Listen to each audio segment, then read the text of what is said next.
So I've got to know, like, how did Metro Atlanta, specifically the city of Roswell, get a computing and technology museum? How did that happen? Well, it began with a founder who is a longtime resident of the Atlanta area, who just loves technology, went to Fernbank Science Center as a youngster and took a programming class, fell in love, went to Georgia Tech, electrical engineering degree, went into the family business of commercial real estate, but never lost his love and interest in technology. And so he purchased things and he collected things and then eventually began to think, what's my legacy? What am I going to do? And so he opened up a couple of pop-up museums, history of Apple, history of PCs. And there were two questions that had to be asked. Do people understand our mission? And are people going to support this mission? Right. And the answer was a resounding yes. And so they opened in the permanent location that we're in today on July 20th, 2019. And I became their very first director January 6th, 2020. What are the types of exhibits that you might have? Like, what can people expect to see if they come to the museum? This is one of my favorite questions. You come in and it's, first of all, 34,000 square feet of exhibit space. Wow. And then in addition to that, there's probably 15 to 18,000 more square feet in special event spaces. Okay. So 34,000 square feet. We have a few of what I call the Mona Lisa pieces.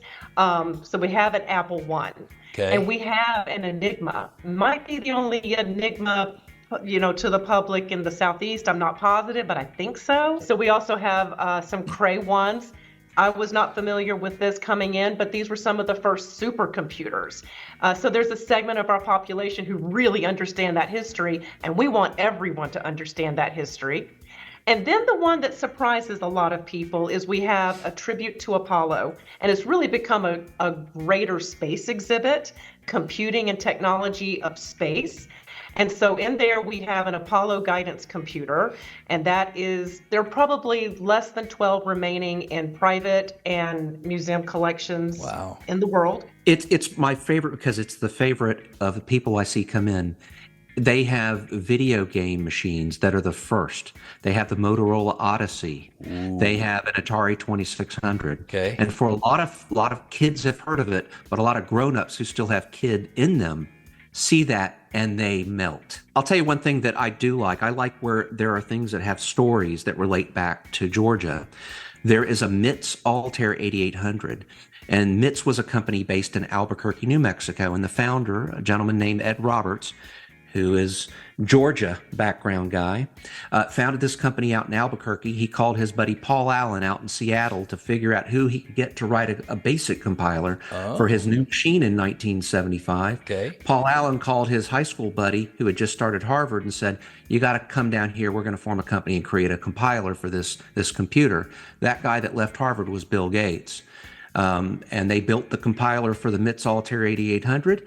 Of course, Microsoft was incorporated in Albuquerque, later moved to Seattle.